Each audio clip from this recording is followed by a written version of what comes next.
तब हमें यहाँ पर बाकुगो और मिडोरिया का पास्ट दिखाया जाता है। बाकुगो और मैं बचपन से ही एक दूसरे को जानते हैं क्योंकि हम लोग पड़ोसी थे और बाकुगो इस तरह का बंदा था जो कि वो सब कुछ कर सकता था जो कि वो चाहता था क्योंकि उसे खुद पर बहुत ज्यादा कॉन्फिडेंस था, जिस वजह से मुझे लगता था कि वो बहुत ज्यादा कूल पर्सन है। पर जब उसे उसकी पावर मिली तब वो गलत रास्ते पर चल पड़ा। तो ईडा बाकुगो से पूछने लगता है कि आखिरकार वो कहाँ है, पर बाकुगो उसे चुप रह के न्यूक्लियर मिसाइल को बचाने के लिए कहने लगता है और उसकी कोई बात नहीं सुनता है, जिससे कि ईडा को गुस्सा आने लगता है। तब मॉनिटर रूम में किसी को भी बाकुगो की बात सुनाई नहीं दे रही होती, जिस वजह से उन्हें समझ नहीं आ रहा होता कि आखिरकार बाकुगो क्या कह रहा है। तो ऑल माइट सभी को समझाता है कि उसने वहाँ पर सभी को वायरलेस रेडियोस दिए हैं जिसके जरिए वो अपने पार्टनर से बात कर सकते हैं और वहाँ पर उन्हें बिल्डिंग का फ्लोर प्लान और कैप्चर टेप भी दी गई है, जिस वजह से अगर वो कैप्चर टेप में अपने अपोनेंट को बांध देंगे तो उनके अपोनेंट हार जाएंगे। तब एक लड़की मीना ऑल माइट से पूछने लगती है कि अगर हीरोज को पता ही नहीं है कि न्यूक्लियर वेपन्स है कहाँ और उनके पास सिर्फ 15 मिनट का ही टाइम है तो उनके लिए ये कंडीशन फेयर नहीं है। तो ऑल माइट उसे समझाता है कि हीरोज के लिए कभी भी सिचुएशन फेयर नहीं होती है, जिस वजह से उन्हें हर एक सिचुएशन के लिए तैयार रहना चाहिए और अपनी पूरी जान लगा देनी चाहिए। तब बाकुगो फिर से मिडोरिया के ऊपर हमला कर देता है, पर मिडोरिया उसकी किक को रोक के कैप्चर टेप से उसकी लात को पकड़ लेता है और ये टेक्निक उसने इरेजर हेड से सीखी होती है। तब बाकुगो अपने राइट हैंड से मिडोरिया के ऊपर हमला कर देता है, जिससे कि मिडोरिया बच जाता है क्योंकि उसे पहले एहसास हो गया होता है कि बाकुगो क्या करने वाला है। तो ये देख के ऑल माइट को भी समझ में आ जाता है कि मिडोरिया ने बाकुगो को अच्छे से स्टडी किया है और अब वो उसके काम आ रहा है। तब मिडोरिया वहाँ से भागने लगता है ताकि वो बाकुगो के साथ लड़ने के लिए कोई प्लान सोच सके और बाकुगो उसका पीछा करने लगता है,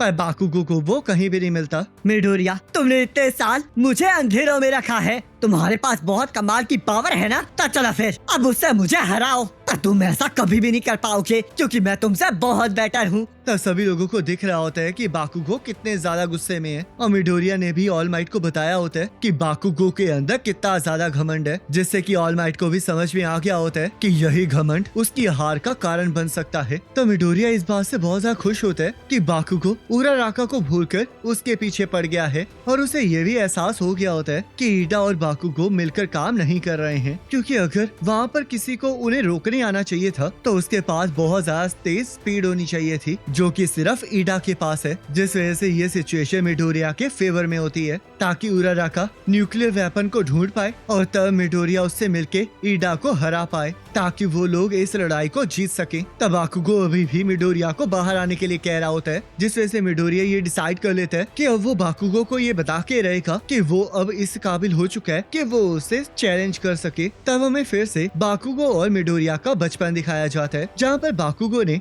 मिडोरिया के यूजलेस होने की वजह से उसका नाम डेको रखा होता है और क्योंकि बाकुगो हर एक चीज में अच्छा होता है तो उसने हमेशा मिडोरिया की बेइज्जती की होती है। तब हम देखते हैं जब बाकुगो को अपनी पावर मिली होती है तब सभी लोगों ने उसे बताया होता है कि उसकी पावर कितनी ज्यादा अमेजिंग है। तब मिडोरिया ने भी उसकी पावर की तारीफ की होती है और बाकुगो ने मिडोरिया को कहा होता है कि चाहे मिडोरिया के पास जैसी मर्जी पावर आए पर वो फिर भी कभी भी उसे नहीं हरा पाएगा। तब यहाँ सभी को पता चलता है कि मिडोरिया के पास तो कोई पावर ही नहीं है, जिस वजह से बाकुगो मिडोरिया को फेलियर समझ रहा होता है क्योंकि वो कुछ नहीं कर सकता है। तब एक दिन बाकुगो जाते जाते नदी में गिर जाता है, जहाँ पर सभी लोगों को लग रहा होता है कि बाकुगो आसानी से बच जाएगा क्योंकि वो ताकतवर है, पर फिर भी मिडोरिया उसकी मदद करने गया होता है, जिससे कि बाकुगो को लगता है कि मिडोरिया उसे अंडर एस्टिमेट कर रहा है और हम देखते हैं मिडोरिया की इन्हीं हरकतों की वजह से बाकुगो को हमेशा मिडोरिया पर गुस्सा आया होता है। तो यहाँ उराराका न्यूक्लियर वेपन के पास पहुंच जाती है और ईडा को चुपचाप देख रही होती है, जहाँ पर हम देखते हैं ईडा विलेन होने की वजह से विलेन बनने की एक्टिंग कर रहा होता है, जिसे देखकर उराराका को हंसी आ जाती है और ईडा को पता लग जाता है कि उराराका वहाँ पर पहुँच चुकी है। तब हम देखते हैं ईडा ने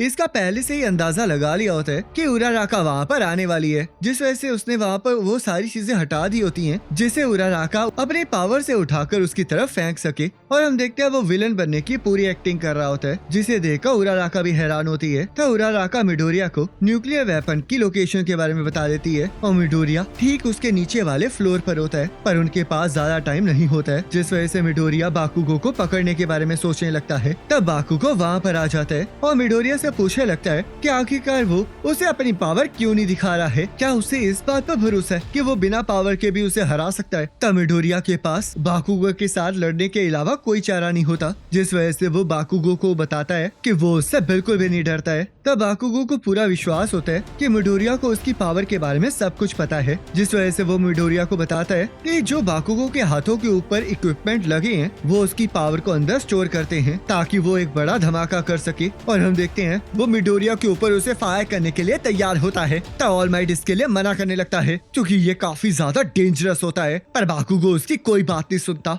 और मिडोरिया के ऊपर फायर कर देता है, जिससे कि वहाँ पर बहुत बड़ा धमाका होता है। तब हम देखते हैं मिडोरिया उस हमले से बच गया होता है, पर बाकुगो इस हमले से बहुत ज्यादा खुश हो गया होता है, जिस वजह से वो फिर से मिडोरिया को चैलेंज करने लगता है ताकि वो उसे अपने आगे झुका सके। तो इस धमाके को सुन के ईडा इसके बारे में पूछने लगता है, जिस वजह से उराराका ईडा का ध्यान भटकते हुए देखकर न्यूक्लियर वेपन की तरफ बढ़ने लगती है। तो ईडा उराराका की तरफ बढ़ने लगता है, पर उराराका अपने आप को अपने मैजिक से हल्का बना के सीधा न्यूक्लियर वेपन के ऊपर जंप मार देती है। तो ईडा अपनी स्पीड का इस्तेमाल करके न्यूक्लियर वेपन को बचा लेता है और फिर से विलन की तरह एक्टिंग करने लगता है। तो बाकुगो के हमले से मिडोरिया को समझ में आ गया होता है कि अब वो बाकुगो से बच के नहीं भाग सकता, जिस वजह से वो उराराका से सिचुएशन के बारे में पूछने लगता है। तो इस धमाके को देखकर ऑल माइट बाकुगो को दोबारा से उस हमले को यूज करने से मना करता है, क्योंकि अगर वो लोग उस जगह को ही उड़ा देंगे जिस जगह पर वो इस टाइम है, तो वो लोग वैसे भी फेल हो जाएंगे और इससे उनके बहुत सारे पॉइंट्स भी कम हो जाएंगे। तब बाकुगो को ये सुन के गुस्सा आ जाता है और वो मिडोरिया की तरफ बढ़ने लगता है और मिडोरिया उराराका को विंडो के पास वाले पिलर को पकड़ने के लिए कहता है, पर तभी उसे एहसास होता है कि वो बाकुगो के इस हमले को डॉज नहीं कर सकता, जिस वजह से वो उसे मुक्का मारने लगता है। पर तभी बाकुगो अपनी पावर का इस्तेमाल करके फुल स्विंग करके मिडोरिया के पीछे आ जाता है और उस पर हमला कर देता है, जिसे देखकर सभी लोग हैरान हो जाते हैं क्योंकि बाकुगो ने पहली बार अपने दिमाग का इस्तेमाल किया होता है। तब बाकुगो मिडोरिया को पकड़ के उसे नीचे पटक देता है और मिडोरिया को समझ में आ जाता है कि अब वो कुछ नहीं कर सकता, जिस वजह से उसे अपनी पावर का इस्तेमाल करना ही पड़ेगा। तो यह सभी को समझ नहीं आ रहा होता कि आखिरकार बाकुगो मिडोरिया को पकड़ने की जगह उसे इतना मार क्यों रहा है, जिस वजह से ऑल माइट इस लड़ाई को रोकना चाह रहा होता है, पर मिडोरिया की वजह से वो इस लड़ाई को नहीं रोक रहा होता, क्योंकि मिडोरिया बाकुगो को ये दिखाना चाह रहा होता है कि वो उसे हरा सकता है। तब मिडोरिया भागते हुए एक कॉर्नर में चला जाता है और बाकुगो मिडोरिया से पूछने लगता है कि क्या वो उसे अंडर एस्टिमेट कर रहा है और इसी वजह से वो अपनी पावर उसे नहीं दिखा रहा है। ऐसी बात नहीं है बाकुगो, तुम हमेशा से बहुत ज्यादा अमेजिंग पर्सन रहे हो और इसी वजह से मैं तुम्हें हराना चाहता हूँ। मैं जीत के तुमसे आगे निकलना चाहता हूँ बेवकूफ। तब वो दोनों ही एक दूसरे की तरफ बढ़ने लगते हैं। जब तुमने कहा था कि तुम हीरो बनना चाहते हो तो तुम बहुत ज्यादा पैशनेट थे, और अब ये दूसरी बार है जब मैं ये देख रहा हूँ कि तुम किसी और चीज को लेकर भी पैशनेट हो, और मुझे ये पूरा यकीन है कि तुम्हें ये उस फ्यूचर तक पहुँचने में मदद करेगा जिसके तुम सपने देख रहे हो। तो किरिशिमा ऑल माइट को इस लड़ाई को रोकने के लिए कह रहा होता है, क्योंकि अगर वो लोग ऐसे ही आगे बढ़ते रहे तो वो एक दूसरे को मार डालेंगे, और ऑल माइट अभी भी मिडोरिया के पैशन की वजह से हेजिटेट कर रहा होता है। तभी मिडोरिया उराराका को पिलर को पकड़ने के लिए कहने लगता है, जिससे कि ऑल माइट को एहसास होता है कि मिडोरिया के पास एक प्लान है, और हम देखते हैं मिडोरिया को ये भी एहसास होता है कि वो अभी बाकुगो को 1-on-1 फाइट में नहीं हरा सकता, जिस वजह से हम देखते हैं वो अपनी पंच की पावर को ऊपर की तरफ डायरेक्ट कर देता है, जिससे कि उस बिल्डिंग के बीच में छेद हो जाता है और वहाँ के सारे पिलर्स भी टूट जाते हैं, जिसका फायदा उठाकर उराराका उस पिलर की मदद से मलबे को ईडा की तरफ फेंक देती है और उड़कर न्यूक्लियर वेपन को छू लेती है। तब बाकुगो मिडोरिया के इस हमले से उससे पूछने लगता है कि क्या वो अभी भी उसे अंडर एस्टिमेट कर रहा है, जिस वजह से मिडोरिया उसे बताता है कि ऐसा कुछ भी नहीं है और वो अपनी पावर का इस्तेमाल इसलिए नहीं कर रहा था क्योंकि वो अभी उस पावर को कंट्रोल नहीं कर सकता है, जिस वजह से उसके पास सिर्फ यही एक रास्ता था जिससे कि वो बाकुगो को हरा सकता था। और तब हम देखते हैं कि मिडोरिया की मेहनत रंग लाई होती है क्योंकि हीरो टीम जीत गई होती है। तब सभी लोग ये देख के हैरान होते हैं कि चाहे हीरो टीम जीत गई है पर हीरोज की बुरी हालत हो गई है, जबकि विलन्स को कुछ भी नहीं हुआ है। तब रोबोट्स मिडोरिया को नर्स के पास ले जाते हैं और बाकुगो को इस चीज से बहुत ज्यादा फ्रस्ट्रेशन हो रही होती है कि आखिर में भी मिडोरिया ने उसके अटैक को पढ़ लिया होता है और उसे इस बात से बहुत ज्यादा गुस्सा आ रहा होता है कि अगर मिडोरिया अपनी पावर का इस्तेमाल करेगा तो वो उसे हरा देगा। तब ऑल माइट उसे शांत रहने के लिए कहते हैं और उसे अपनी हार से सीखने के लिए कहते हैं। तब हम देखते हैं ईडा को उस मैच का MVP बना दिया गया होता है और ऑल माइट सबसे पूछने लगता है कि ऐसा क्यों है, जिस वजह से मोमो सबको समझाती है कि ईडा ने ही ट्रेनिंग को अच्छे से समझा है, क्योंकि बाकुगो ने तो मिडोरिया से बदला लेने के लिए ये सब कुछ किया था और मिडोरिया और बाकुगो ने बिल्डिंग को बहुत ज्यादा नुकसान भी पहुंचाया है, जो कि बिल्कुल गलत डिसीजन है। और उराराका ने भी अपने अपोनेंट को अपनी लोकेशन के बारे में पता लगने दिया है, है और सिर्फ एक ईडा ही है जिसने सब कुछ पहले से तैयार करके रखा था और सिचुएशन को अच्छे से समझा था। तो ऑल माइट को भी यकीन नहीं होता कि मोमो ने इतना सब कुछ समझा दिया है, जिस वजह से वो उसकी बात पर एग्री करने के अलावा कुछ नहीं कह पाता। तब हमें पता चलता है कि मोमो उन 4 स्टूडेंट्स में से एक होती है जो कि रिकमेंडेशन के जरिए वहाँ पर आए होते हैं। तो ऑल माइट अगले मैच को स्टार्ट कर देता है, जहाँ पर हम देखते हैं हीरो की टीम में टोडोरोकी और सोजी होते हैं और विलन की टीम में ओजीरो और टोरू होते हैं। तब सोजी अपनी पावर को यूज करने लगता है, जिसमें वो अपने टेंटिकल्स के टिप पर किसी भी बॉडी पार्ट का रेप्लिका बना सकता है और आसपास की इंफॉर्मेशन को इकट्ठा कर सकता है, जिस वजह से वो टोडोरोकी को वहाँ की सिचुएशन के बारे में बता देता है। तो टोडोरोकी सोजी को बाहर जाने के लिए कहता है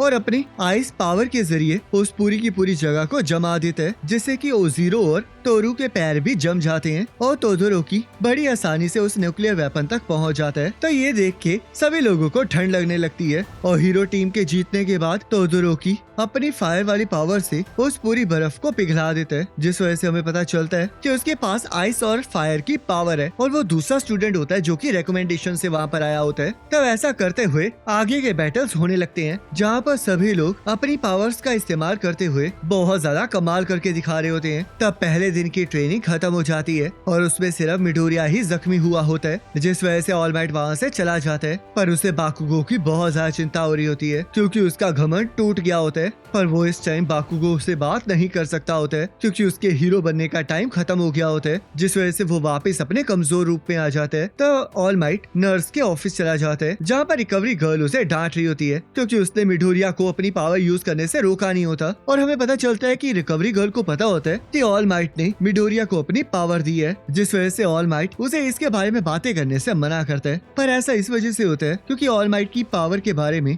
रिकवरी गर्ल, प्रिंसिपल, मिडोरिया और ऑल माइट के एक क्लोज फ्रेंड को ही पता होता है, और वो नहीं चाहता होता कि किसी को भी इसके बारे में कुछ पता चले, क्योंकि अगर ऐसा होगा तो सुपर ह्यूमन सोसाइटी इविल्स के हाथ लग जाएगी। तो रिकवरी गर्ल ऑल माइट को मिडोरिया को अच्छे से गाइड करने के लिए कहती है, ताकि वो भी उसकी तरह एक कमाल का हीरो बन सके। तब शाम को मिडोरिया को होश आ जाता है और मिडोरिया हाथ में पट्टी बांध के क्लास में चला जाता है, जहाँ पर उसके क्लासमेट्स उसका इंतजार कर रहे होते हैं और उसकी लड़ाई की तारीफ करने लगते हैं और खुद को मिडोरिया को इंट्रोड्यूस करने लगते हैं। तो उराराका भी वहाँ पर आ जाती है और उसे पूछने लगती है कि आखिरकार उसकी सारी चोटें अभी तक ठीक क्यों नहीं हुई हैं, जिस वजह से मिडोरिया उसे समझाता है कि उसका स्टेमिना कम होने की वजह से वो बस थोड़ा सा ही हील हो पाया है। तब मिडोरिया बाकुगो के बारे में पूछने लगता है, जिस वजह से उराराका उसे बताती है कि बाकुगो वहाँ से जा चुका है और मिडोरिया भागते हुए बाकुगो तक पहुँच जाता है, क्योंकि उसे चिंता होती है कि कहीं बाकुगो डिप्रेस ना हो जाए, जिस वजह से वो बाकुगो को ऑल माइट की पावर बताने के लिए भी तैयार होता है। और वो सिर्फ बाकुगो को इतना ही बताता है कि किसी ने उसे वो पावर दी है जिसे वो अभी कंट्रोल नहीं कर सकता है, और इसी वजह से उसने बाकुगो को बिना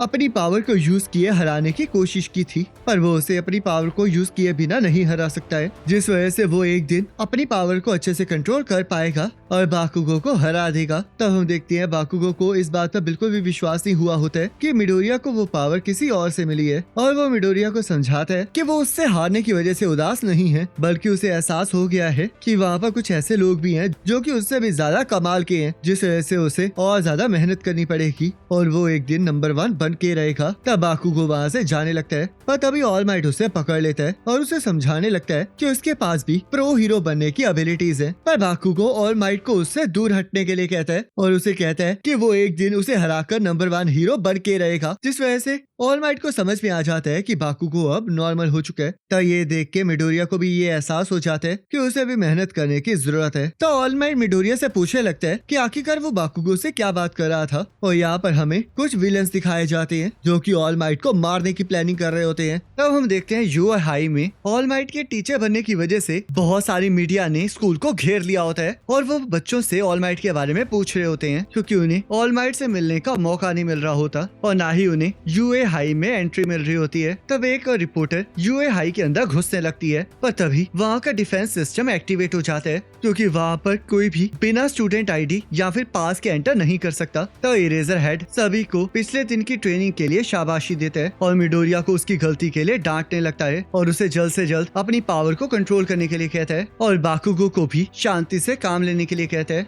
तो इरेजर हेड सभी को अपनी क्लास के लिए क्लास रिप्रेजेंटेटिव चुनने के लिए कहता है, जिस वजह से सभी लोग अपना अपना नाम लेने लगते हैं, जिस वजह से ईडा सबको शांत करवाता है और इलेक्शन करने के लिए कहता है। पर इरेजर हेड को इसमें कोई इंटरेस्ट नहीं होता। तब हम देखते हैं मिडोरिया को 3 वोट मिले होते हैं और मोमो को 2, क्योंकि बाकी सभी लोगों ने खुद को ही वोट किया होता है। और ये देखकर बाकुगो को यकीन नहीं आ रहा होता कि मिडोरिया को किसी ने वोट दी है। तब हम देखते हैं मिडोरिया को उराराका और ईडा ने वोट दी होती है, जिस वजह से ईडा को एक भी वोट नहीं मिली होती और मिडोरिया और मोमो को क्लास रिप्रेजेंटेटिव चुन लिया जाता है, जिससे कि सभी लोग खुश होते हैं। तब वो लोग लंच करने चले जाते हैं और मिडोरिया अभी भी सीआर बनने को लेकर बहुत ज्यादा नर्वस होता है, क्योंकि उसे लग रहा होता है कि वो इसके लायक नहीं है। पर ईडा उसे समझाता है कि उसकी करेज और जजमेंट उसे इस चीज के लिए वर्दी बनाती है और इसी वजह से उसने उसे वोट किया होता है। तो ईडा के बात करने के तरीके से उराराका ईडा से पूछने लगती है कि क्या वो अमीर है, जिस वजह से ईडा उन्हें बताता है कि उसकी फैमिली में बहुत सारे हीरोज रहे हैं और उसका बड़ा भाई इस टाइम टर्बो हीरो इन गिनियम है, जिसे सुनकर मिडोरिया बहुत ज्यादा खुश हो जाता है और ईडा को भी अपने भाई पर पूरा गर्व होता है। तो वहाँ पर अचानक से सिक्योरिटी अलार्म बजना स्टार्ट हो जाता है, क्योंकि कोई जबरदस्ती स्कूल के अंदर घुस आया होता है, जिस वजह से वहाँ पर भगदड़ मच जाती है और कोई भी कैफेटेरिया से बाहर नहीं निकल पा रहा होता। तो ईडा को एहसास होता है कि ये अलार्म प्रेस के अंदर आने की वजह से बज रहा है और यहाँ इरेजर हेड और प्रेजेंट माइक प्रेस को रोक रहे होते हैं और पुलिस के आने का इंतजार कर रहे होते हैं, क्योंकि प्रेस वाले जबरदस्ती अंदर घुस रहे होते हैं। तो ईडा सभी को शांत करने की कोशिश कर रहा होता है, पर कोई भी उसकी बात नहीं सुन रहा होता, क्योंकि वो लोग बहुत ज्यादा डरे हुए होते हैं। तो ईडा अपने भाई के बारे में सोचने लगता है और उराराका को उसे उड़ाने के लिए कहता है, जिस वजह से हम देखते हैं ईडा उड़कर अपनी थ्रस्टर की मदद से सामने वाली दीवार पर चिपक जाता है और सभी को सिचुएशन के बारे में सब कुछ एक्सप्लेन कर देता है, जिससे कि वो भगदड़ शांत हो जाती है। तो ये सब कुछ देख के मिडोरिया को एहसास हो गया होता है कि ईडा सीआर बनने के लिए ज्यादा सुटेबल पर्सन है, जिस वजह से वो क्लास के सामने ईडा को सीआर बनाने का प्रपोजल रखता है। और क्योंकि क्लास वालों ने ईडा को कैफेटेरिया में देखा होता है और उन्हें मिडोरिया पर विश्वास होता है, तो वो इसके लिए मान जाते हैं, जिस वजह से ईडा और मोमो सीआर बन जाते हैं। तो टीचर और प्रिंसिपल उस गेट की तरफ देख रहे होते हैं जहाँ से मीडिया अंदर घुसी होती है, क्योंकि उस जगह को किसी ने पूरी तरह से पिघला दिया होता है। तो अगले दिन एक विलन की वजह से कुछ हीरोज का बुरा हाल हो गया होता है और उस विलन ने कुछ लोगों को होस्टेज भी बना लिया होता है, पर ऑल माइट आकर उसे एक ही झटके में हरा देता है।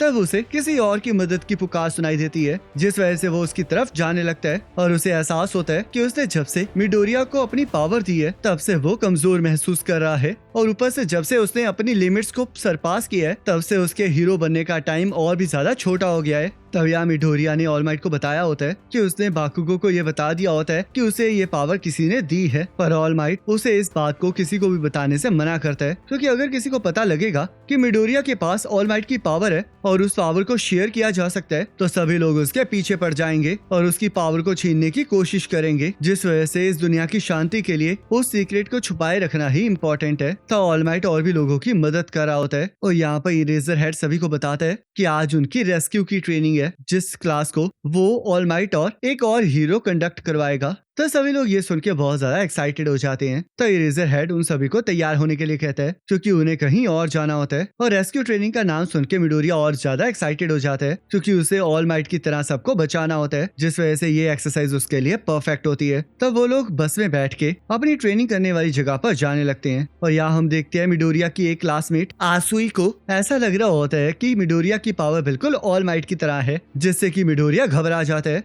पर किरिशिमा आसुई को समझाता है कि अगर ऑल माइट की पावर मिडोरिया के पास होती तो ऑल माइट को भी मिडोरिया की तरह चोटें आनी चाहिए थी, जिस वजह से ऐसा कभी नहीं हो सकता। तब वो सभी लोग एक दूसरे की पावर के बारे में बात करने लगते हैं और बाकुगो के गुस्से को लेकर उसे चिढ़ाने लगते हैं, जिसे देखकर मिडोरिया को बिल्कुल विश्वास नहीं हो रहा होता, क्योंकि आज तक मिडोरिया को ऐसा कोई नहीं मिला होता जिसने बाकुगो को तंग किया हो। तब वो लोग रेस्क्यू ट्रेनिंग वाली जगह पर पहुंच जाते हैं, जहाँ पर उनका इंतजार स्पेस हीरो 13 कर रहा होता है और उसने डिजास्टर में बहुत सारे लोगों को बचाया होता है, जिस वजह से सभी लोग उसे देखकर बहुत ज्यादा खुश होते हैं। तब वो लोग ट्रेनिंग सेंटर के अंदर चले जाते हैं, जहाँ पर हर एक डिजास्टर का एक मॉडल बनाया गया होता है, ताकि वो लोग अलग अलग कंडीशन में रेस्क्यू करना सीख सके। तो इरेजर हेड ऑल माइट के बारे में पूछने लगता है, जिस वजह से 13 उसे बताता है कि ऑल माइट ने अपनी पावर को बहुत ज्यादा यूज कर लिया है, जिस वजह से अभी वो आराम कर रहा है। पर इरेजर हेड को पहले से इसका एहसास होता है, जिस वजह से उसने इसकी तैयारी पहले कर ली होती है। तो 13 सभी को अपनी पावर के बारे में बताने लगता है, जो कि कि ब्लैक होल होती है और वो उसकी मदद से किसी को भी आसानी से मार सकता है और वो अगर उसे कंट्रोल करे तो वो उस किसी को भी बचा सकता है। जिस वजह से वो सभी को समझाता है कि उन्हें अपनी पावर को कंट्रोल करना चाहिए, क्योंकि अगर वो लोग ऐसा नहीं कर पाएंगे तो वो किसी की जान भी ले सकते हैं। और इसीलिए उनके लिए ये ट्रेनिंग रखी गई है ताकि वो ये देख सके कि वो अपनी पावर का इस्तेमाल करके लोगों को कैसे बचा सकते हैं, क्योंकि एक हीरो की सबसे पहली जिम्मेदारी दूसरों को बचाना ही होता है। तो इरेजरहेड सभी को ट्रेनिंग को स्टार्ट करने के लिए कहते हैं, पर तभी वहाँ पर कुछ फ्लक्चुएशन होने लगती है और वहाँ पर एक वर्म होल खुल जाता है जिसके अंदर से विलन्स बाहर आने लगते हैं और इरेजरहेड सभी को हिलने से मना करता है, क्योंकि अब वहाँ पर लड़ाई स्टार्ट होने वाली होती है। और इसी के साथ ये एपिसोड खत्म हो जाता है। अब नेक्स्ट एपिसोड का लिंक आपकी स्क्रीन पर आ रहा होगा, उस पर क्लिक करके अगले एपिसोड को देख सकते हो।